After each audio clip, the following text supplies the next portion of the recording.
شروع اللہ کے ببرکت نام سے جو نہایت رحم کرنے والا ہے۔ نافرمان بیوی کے لیے وعید۔ رسول اللہ صلی اللہ علیہ وآلہ وسلم ایک سفر میں کسی جگہ تشریف فرما تھے۔ آپ نے ایک آواز سنی جیسا کوئی کسی پر لعنت کر رہا ہو۔ آپ نے پوچھا یہ کیا بات ہے؟ لوگوں نے عرض کیا کہ فلاں عورت ہے جو اپنی سواری کی اونٹنی پر لعنت کر رہی ہے، وہ سواری چلنے میں کمی کرتی ہوگی، اس نے کہہ دیا ہوگا تجھے خدا کی مار ہو، جیسا کہ عورتوں کی عادت ہوتی ہے کہ سنیں اور لعنت کرنے کی۔ حضور اکرم صلی اللہ علیہ وسلم نے حکم دیا کہ اس عورت کو اور اس کے سامان کو اس کی اونٹنی پر سے اتار دو۔ یہ اونٹنی تو اس عورت کے نزدیک لعنت کے قابل ہے، پھر اس کو کام میں کیوں لاتی ہے؟ حضور نے اصلاح اور تنبیہ کے لیے ایسا فرمایا کہ جس چیز کو کام میں لاتی ہے اس کو لعن طعن کرتی ہے۔ حضور نے فرمایا سب سے اچھی وہ عورت ہے جو اپنی عزت کے بارے میں پارسا ہو اور اپنے خاوند پر عاشق ہو۔ حضور صلی اللہ علیہ وسلم نے فرمایا جب کوئی عورت اپنے شوہر کو دنیا میں کچھ تکلیف دیتی ہے تو جنت میں حور اس شوہر کو ملے گی، وہ کہتی ہے کہ خدا تجھے غارت کرے، وہ تیرے پاس مہمان ہے، جلد ہی تیرے پاس سے ہمارے پاس چلے آئے گا۔ حضور نے فرمایا سب عورتوں سے اچھی عورت وہ ہے کہ جب شوہر اس کی طرف دیکھے تو وہ اس کو خوش کر دے، اور جب اس کو کوئی حکم دے تو وہ اس کی اطاعت کرے، اور اپنی جان و مال میں اس کو ناخوش کر کے اس کی مخالفت نہ کرے۔ شریعت مطہرہ نے بیویوں کو اپنے شوہر کی خوب اطاعت اور فرما برداری کا حکم دیا ہے۔ حضور نے فرمایا کہ وہ عورت جس کی موت اس حال میں ہو کہ اس کا خاوند اس سے راضی ہو تو وہ جنت میں داخل ہوگی۔ اس طرح حضور نے فرمایا اگر میں کسی کو سجدہ کرنے کا حکم دوں تو وہ عورت کو حکم دیتا کہ وہ اپنے خاوند کو سجدہ کرے۔ پھر فرمایا وہ عورت جس نے 5 وقت کی نماز ادا کی، رمضان کے روزے رکھے، اپنی شرمگاہ کی حفاظت کی، شوہر کی اطاعت کی، قیامت میں اس سے کہا جائے گا کہ جس دروازے سے چاہے جنت میں داخل ہو جائے۔ اسی اطاعت و شعاری کا ایک نمونہ یہ ہے کہ جب شوہر بیوی کو اپنا طبعی تقاضا پورا کرنے کے لیے بلایا جائے تو بیوی انکار نہ کرے۔ اس سلسلے میں حدیث میں واضح تعلیمات موجود ہیں۔ حدیث مبارکہ ہے کہ جب شوہر اپنی بیوی کو اپنی حاجت پوری کرنے کے لیے بلائے اور بیوی انکار کرے، جس پر شوہر غصے کی حالت میں رات گزارے تو صبح تک فرشتے اس عورت پر لعنت بھیجتے ہیں۔ دوسری روایت میں ہے شوہر اپنی بیوی کو اپنی حاجت پوری کرنے کے لیے بلائے تو عورت کو چاہیے کہ وہ اس کے پاس چلی جائے، اگرچہ روٹی پکانے کے لیے تنور میں کھڑی ہو۔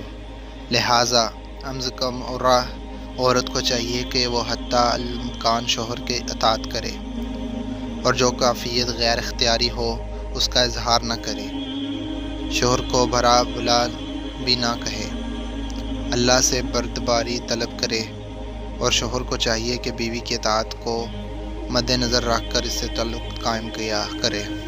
اگر کوئی کیفیت بیوی کے اختیار میں نہیں ہے اس پر بیوی کا مواخذہ نہیں کرے، بلکہ اللہ تعالیٰ سے دعا کرے کہ بیوی کے دل میں اس کی محبت آ جائے، انشاءاللہ جلد ہی مواقف ہو جائے گی۔ ابن قدامہ المقدس کا کہنا ہے اگر مرد اپنی بیوی کی نافرمانی کا خدشہ محسوس کرے، یعنی اس میں نافرمانی کی علامت ظاہر ہوں کہ وہ اپنے آپ کو خاوند کے سپرد نہ کرے گی اور ہم بستری نہ کرے گی، یا پھر اس کی بات تو تسلیم کرے لیکن بہت کوشش اور مجبور کرنے کے بعد، تو اس حالت میں خاوند کو اس کی وعظ نصیحت کرے، وہ اس طرح کہ اللہ سے ڈرانے اور اللہ کے واجب کردہ احکام یاد دلائے کہ اللہ نے اس پر خاوند کے یہ حقوق رکھے ہیں، اس سے اس کی اطاعت کرنی چاہیے۔ اگر وہ نہیں کرے گی تو اس کو گناہ ہوگا اور اس کا حق خرچہ ساقط ہو جائے گا، اور پھر خاوند کے لیے اسے بستر سے الگ کرنا اور اسے ہلکی سی مار کی سزا دینا بھی جائز ہوگا، اس لیے کہ اللہ کا فرمان ہے اور وہ عورتیں جن کا نافرمانی سے تم ڈرتے ہو انہیں وعظ کی نصیحت کرو، اور وعظ و نصیحت کے باوجود وہ سرکشی پر اصرار کریں اور خاوند کے ساتھ مباشرت کے لیے راضی نہ ہوں، تو پھر خاوند کے لیے جائز ہے کہ وہ اسے اپنے بستر سے الگ کر دے، اس لیے کہ اللہ تعالیٰ نے فرمایا ہے کہ ان بستروں میں الگ کر کے چھوڑ دو۔ اگر معاملہ اس طرح ہو کہ خامند اور بیوی کے درمیان مخالفت پیدا ہو جائے اور معاملہ دشمنی تک چلا جائے تو پھر دونوں جانبوں سے ایک ایک عادل مسلمان اور آزاد شخص کو حاکم بنا کر بھیجا جائے۔ بہتر اور اعلیٰ تو یہی ہے کہ دونوں کے خاندان میں ہوں اور خاوند اور بیوی کی رضامندی سے بھیجے جائیں، جو کہ ان کے حالات کا جائزہ لینے کے بعد اگر ان کے درمیان صلح بہتر سمجھتے ہوں تو صلح کروا کر انہیں اکٹھا کر دیں۔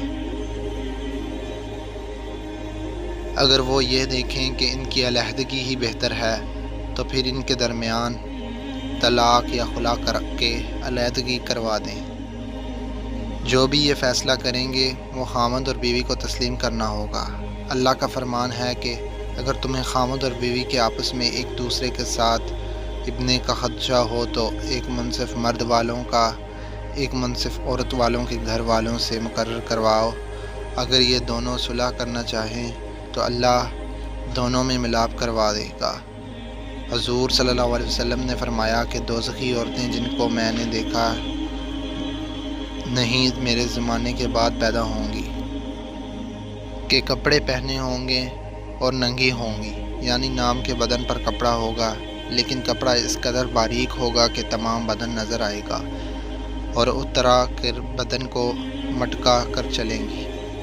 بالوں میں ماں باف یا کپڑا دے کر بالوں کو لپیٹ کر اس طرح باندھیں گی جس میں بال بہت سے معلوم ہوں جیسے اونٹ کی کوہان ہوتا ہے۔